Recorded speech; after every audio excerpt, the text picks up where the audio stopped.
What if the man the entire world spent decades worshipping as the most perfect human being alive was secretly falling apart every single day? What if behind every magazine cover, every red carpet moment, every thunderous standing ovation, a different story was unfolding? One so raw and so painfully human that even the people closest to him could barely recognize it. Most people think they know Brad Pitt. They think they understand his life because they watched it play out across movie screens, tabloid headlines, and viral celebrity moments for over 30 years. But here is the truth that almost nobody is willing to say out loud. The real Brad Pitt story is not a Hollywood success story. It is something far more devastating, far more shocking, and far more honest than anything the entertainment industry ever wanted you to see. A man who walked away from his college degree with only $325. A man who admitted he could not remember a single day without alcohol at the height of his fame. A man whose own children, one by one, legally removed his name from theirs. A man who once confessed, with tears in his voice, that he hit the lottery with his kids and then wasted it. This is that story. And once you hear it, you will never see Brad Pitt the same way again. Long before the cameras ever found him, long before the world decided who Brad Pitt was supposed to be, a boy was growing up in the quiet streets of Springfield, Missouri, learning a lesson that would quietly destroy parts of his life for decades to come. That lesson was simple and brutal. Never let anyone see what you actually feel. Born on December 18, 1963, in Shawnee, Oklahoma, and raised in a devout Baptist household in Springfield, Brad was the eldest child of William Pitt, who ran a trucking company with iron discipline, and Jane Pitt, whose warmth existed entirely within the careful limits of faith and propriety. To every neighbor, every teacher, every person who drove past their tidy Midwestern home, the Pitt household looked like the very image of American stability. But that image was the first performance Brad Pitt ever gave. By the time he was 6 years old, he had already learned to read the emotional temperature of any room before he entered it. He measured his words. He monitored his expressions. He kept his questions to himself because something deep inside him understood that asking the wrong question in the wrong tone could shift the atmosphere in ways he was not prepared to handle. By 10, that survival instinct had hardened into something automatic. A smile that protected him. A laugh that deflected. A cheerful exterior that let everyone around him breathe easier while he carried everything alone inside. His teachers adored him. His classmates looked up to him. He was athletic, funny, quick, and magnetic. On the outside, he was exactly what everyone expected him to be. On the inside, he was already exhausted by the effort of maintaining that illusion. There is a moment Brad described years later that captures his childhood more honestly than any biography ever could. He talked about lying awake in his bedroom at night, the house completely silent around him, staring at the ceiling in the dark, and one question surfacing through the quiet with unsettling clarity. Does anyone actually see who I am behind this smile? That question did not disappear when he grew up. It followed him all the way to Hollywood. It followed him through 2 marriages. It followed him through fatherhood. It followed him into rehab and therapy and the kind of grief that does not make headlines because it is too quiet and too personal to fit into a news cycle. The boy who learned to perform contentment became a man who performed confidence, performed happiness, performed stability, until the performance finally collapsed under its own weight. The moment Brad Pitt decided to change his life is one of the most quietly shocking decisions any major Hollywood figure has ever made, and almost nobody talks about it in the right terms. In 1986, he was 22 years old, sitting 2 credits away from completing his journalism degree at the University of Missouri, and he made a choice that his family, his professors, and everyone who knew him considered borderline insane. He packed his aging car, loaded it with some clothes and a few cassette tapes, put $325 in his pocket, and drove west toward Los Angeles without a plan, without a contact, without a safety net of any kind. The part that never makes it into the feel-good version of this story is what happened after he arrived. Los Angeles did not greet him with opportunity. It greeted him with humiliation so grinding and so sustained that most people would have driven straight back to Missouri within a month. To survive, Brad accepted jobs that had nothing to do with acting and everything to do with survival. He drove exotic dancers to bachelor parties in rented limousines. He hauled refrigerators up apartment staircases for moving companies. And perhaps the most iconic image of that period in his life. He spent hours standing on the sidewalk outside El Pollo Loco in a giant chicken costume, waving at passing cars while the California sun turned that suit into a furnace. There were moments inside that chicken suit, watching traffic roll past, when the distance between the dream he had driven toward and the reality he was living must have felt like standing at the edge of a cliff. But here is what Brad Pitt did that separated him from every other struggling young actor in Los Angeles at that time. Nearly every dollar he earned went directly into acting classes with Roy London, one of the most respected coaches in the industry. And what London taught him inside those cramped rehearsal rooms shattered something open inside him. London told his students not to hide their fear, not to suppress their shame, not to bury their vulnerability. He told them to use it. For Brad, who had spent his entire life treating his own emotions as liabilities to be concealed, that was nothing short of a revelation. For the first time in his life, someone was telling him that the very things he had been ashamed of were actually his greatest raw material. The years between 1987 and 1991 were defined by a specific kind of suffering that is almost impossible to explain to someone who has not experienced it. The suffering of almost. Brad scraped together small roles in Dallas, Growing Pains, and 21 Jump Street, appearing briefly and then disappearing again. Casting directors looked at him and saw one thing: the cute guy. A handsome presence who drifted through scenes without urgency, without edge, without the quality that makes an audience lean forward in their seats. The paychecks barely covered his rent. But every time he watched himself on screen, the same doubt came back with a persistence that was almost cruel.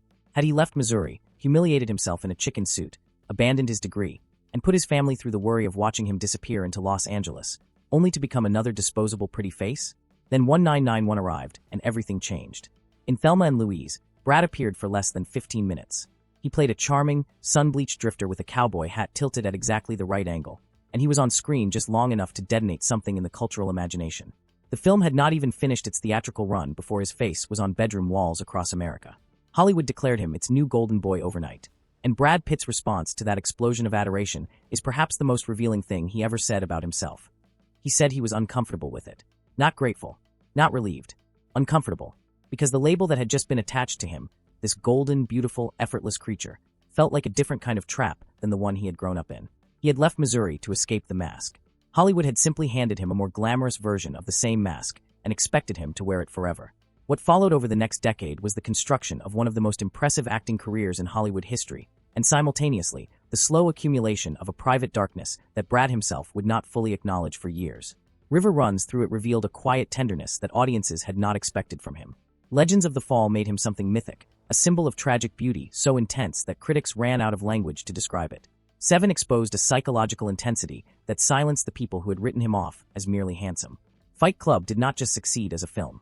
It detonated across pop culture and transformed him from a star into a cultural force, a figure who seemed to embody something restless and dangerous and real about the way modern men were feeling. By his late 30s, with Troy cementing his status as one of the defining images of masculine power in modern cinema, studios were paying him between $20 and $30 million per film. His face circled the globe on posters in languages he could not read. He was declared the sexiest man alive, so many times the title began to feel less like a compliment and more like a life sentence. And in the middle of all of it, alone in quiet rooms after the cameras had packed up and gone home, Brad Pitt was sitting with a glass in his hand, trying to silence the one question that success had never been able to answer. Why does none of this feel like enough? He admitted it years later with a directness that was almost startling. He said he was uncomfortable in his own skin.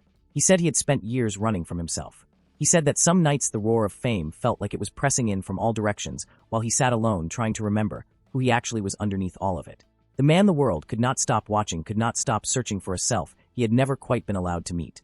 Into this restlessness stepped Jennifer Aniston, and for a brief, luminous period, it genuinely seemed like the story might have a different ending.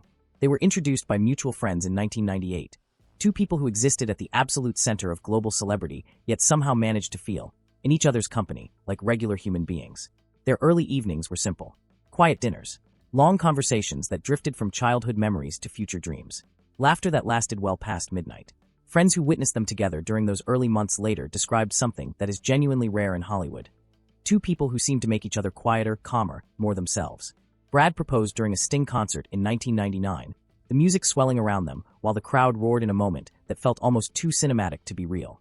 Their wedding in July 2000, on a cliff above the Pacific in Malibu, became one of the most talked-about events in entertainment history. 200 guests gathered amid over 50,000 flowers while a gospel choir lifted its voice into the California evening, and fireworks eventually spilled across the dark water above the ocean. Jennifer walked toward him in a shimmering gown with a smile so open and so radiant that photographers later said it was almost impossible to look at the image without feeling something. The world had never seen two people so famous and so genuinely happy at the same time, and the world fell completely in love with the idea of them. But here is where the real story begins, in the private spaces that the cameras never reached. Jennifer wanted children, not as a public announcement or a tabloid storyline, but in the deep, quiet, aching way that some people want things. She dreamed of nursery rooms painted soft colors. She imagined small voices in the hallways. She had believed, with everything she had, that she had found the person she would build that life with. Brad had joked publicly about wanting 7 kids. Behind the joke was a genuine longing that he also carried. But the years moved forward, and the future they had imagined refused to arrive. Paparazzi positioned outside their home began photographing Jennifer's body with a cruelty that had nothing to do with journalism and everything to do with the specific kind of dehumanization that celebrity culture inflicts on women. Tabloids speculated about her body, her choices, her worth, in language that was designed to reduce her to a single biological function. She later admitted very quietly that it was very hard and that she had her fair share of tears. Then came 2004 and the set of Mr. and Mrs. Smith, and everything that the world had built around Brad and Jennifer began to crack from the inside. The story of Brad Pitt and Angelina Jolie is one of the most reported, most analyzed, most picked-apart celebrity narratives of the last 30 years, and almost all of that reporting missed the actual point. When Brad arrived on the set of Mr. and Mrs. Smith in 2004, he was already in the emotional state that precedes the kind of choices people later spend years trying to understand. His marriage, which had looked so luminous from the outside, was privately struggling under the weight of unspoken grief, professional pressure, and the particular loneliness that comes from being deeply famous alongside another deeply famous person. And then Angelina Jolie walked into that space. Jolie herself later admitted that she had never expected to fall for a married man. She described the experience as genuinely surprising, as something that arrived against her own intentions. Brad described what happened between them in terms that have stayed with people ever since. He said it felt like his life had finally woken up again. Those words are worth sitting with for a moment.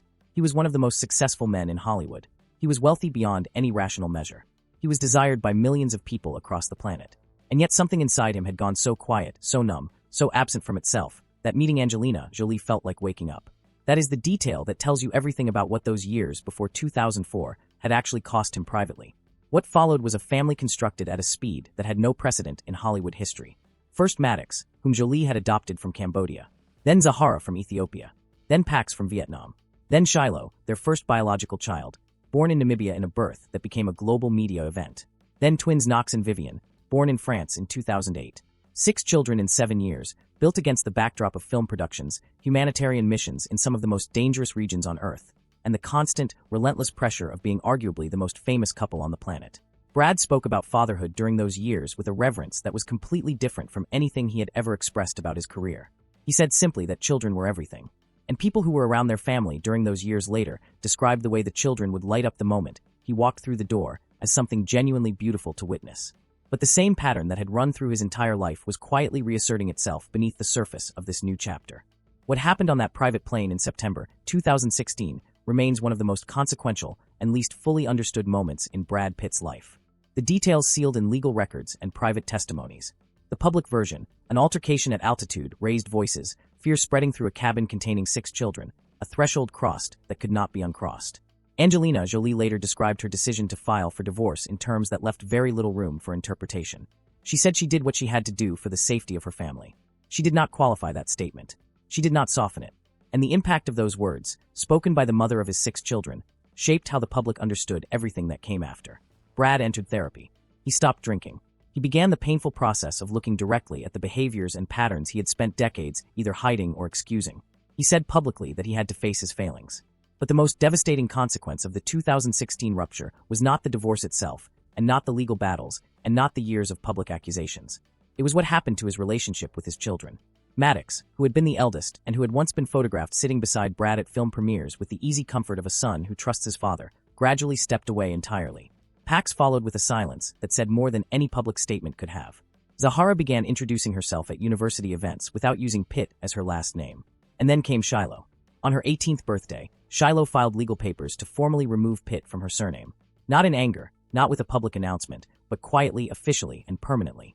One child after another making the same quiet decision, each one arriving like a separate wave against a foundation that was already eroding. And Brad Pitt, who had joked about wanting 7 children, who had spoken about fatherhood with more genuine emotion than he ever brought to any performance, found himself standing in the aftermath of all of it and saying the words that stopped everyone who heard them cold.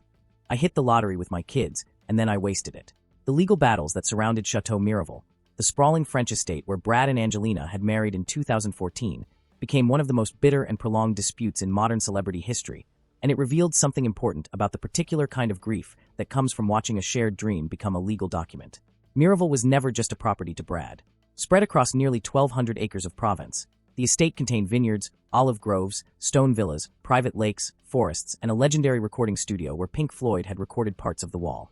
When Brad and Angelina married there, their children decorated Angelina's veil with crayon drawings, the kind of detail that makes a place sacred in a way that cannot be appraised or transferred. The wines produced at Miraval had become critically acclaimed and internationally celebrated, with bottles selling for hundreds of dollars and the brand carrying a prestige that made it one of the most visible celebrity-owned wine operations in the world. But after the divorce, the estate became contested territory. Accusations flew through court documents. Ownership disputes accumulated. What had been a refuge, a place designed to exist outside the chaos of fame, was systematically dismantled by the same legal machinery that was simultaneously processing the end of their marriage and the custody arrangements for their 6 children. For Brad, watching Miraval transform from a place of memory into a battlefield was, by his own account, one of the most painful experiences of the entire aftermath. Not because of the financial stakes, though those were enormous, but because the place held the sound of children laughing in the vineyard, the image of his family gathered at long outdoor tables in the summer heat, the feeling that somewhere beyond Hollywood there existed a life that was genuinely his own. The question of Brad Pitt's struggle with alcohol is one that the entertainment industry spent years carefully managing before Brad himself finally spoke about it with a directness that made the careful management feel retroactively absurd. He began drinking heavily during the Angelina years, though the seeds of that pattern had been planted much earlier. He described it later in terms that were almost clinical in their honesty. He said he could not remember a day without alcohol during that period. Not a single day. He said the drinking was a way of numbing a growing unease that he did not know how to address any other way.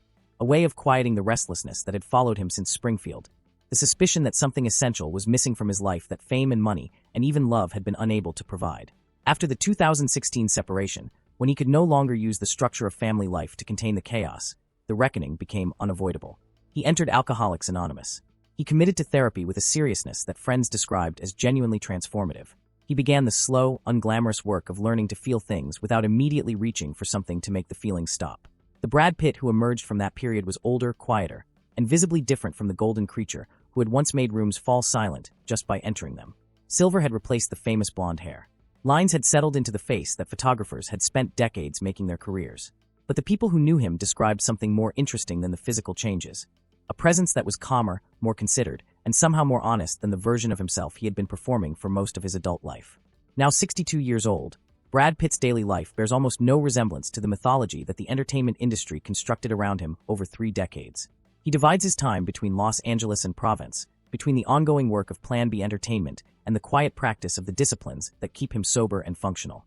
Through Plan B, he has helped bring to life some of the most important films of the past 20 years. 12 Years a Slave won the Academy Award for Best Picture and forced American audiences to confront the full horror of slavery in ways that most mainstream cinema had historically avoided. Moonlight won Best Picture and told a story about Black queer identity with a tenderness and specificity that Hollywood had never previously been willing to produce at that level.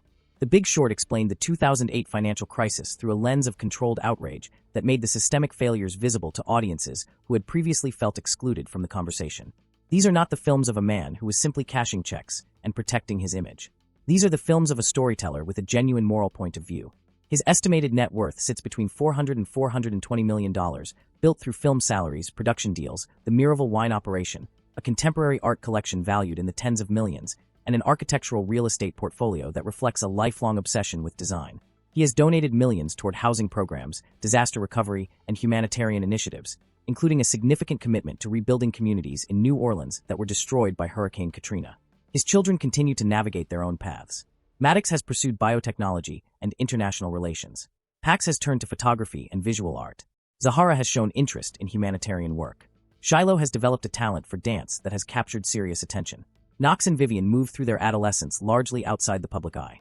The relationships between Brad and these 6 people remain complicated, evolving, and private in ways that resist the simplification that tabloid culture demands. But in 2025, something happened that put all of the preceding decades into a different perspective. Brad's mother, Jane Pitt, died. The woman who had offered genuine warmth within the careful boundaries of a devout Midwestern home. The woman who had been there before Hollywood, before Jennifer, before Angelina, before all of it. Friends described the loss as striking Brad deeply and quietly, the way foundational losses tend to arrive, not with drama, but with a sudden awareness of what can no longer be recovered. The question that Brad Pitt's life actually poses, stripped of the celebrity mythology and the tabloid narrative and the awards ceremony speeches, is one that almost anyone who has achieved some version of what they wanted will recognize. It is the question of what happens when the thing you spent your entire youth chasing does not deliver the peace you believed it would. Brad Pitt got everything. He got the fame and the money and the recognition and the beautiful partner and the family and the vineyard in France and the Oscar and the company that made important films and the global adoration and the magazine covers and the nickname that followed him through 3 decades of public life. And still the question that had first surfaced in a dark bedroom in Springfield, Missouri, while a boy stared at the ceiling and wondered if anyone truly saw him. That question was still there at the end of all of it, asking itself again. That is the most shocking thing about his story. Not the scandals, not the divorces, not the estranged children, not the drinking. All of those things are painful and real, but they are the symptoms of something deeper and more fundamental. The truly shocking thing is that the most successful version of the American dream can be lived completely and still leave a person feeling unseen, unanchored, and quietly desperate for something that no amount of achievement has ever been able to provide. Brad himself offered the clearest articulation of this in a single sentence that he has returned to more than once in interviews over the years. Fame is not freedom. For years, it was a cage. What makes that sentence important is not the criticism of fame. Plenty of celebrities have offered that critique without saying anything meaningful. What makes it important is the word years. He was not describing a temporary disillusionment. He was describing a sustained condition. A man who lived inside a cage he had built out of the very success he had fled Missouri to find, and who spent decades searching for the door before finally, painfully, at enormous personal cost, beginning to understand that the door had been inside him the entire time. The story of Brad Pitt is not a cautionary tale about Hollywood or celebrity or the dangers of fame, though it contains all of those elements. It is something more universal and more uncomfortable than that. It is a story about what happens when a person learns, very early in life, to perform contentment rather than feel it, and then spends the next 5 decades trying to unlearn that lesson while the entire world watches and judges and speculates and waits to see what happens next. He is still trying. That, more than any Oscar, may be the most genuinely impressive thing about him.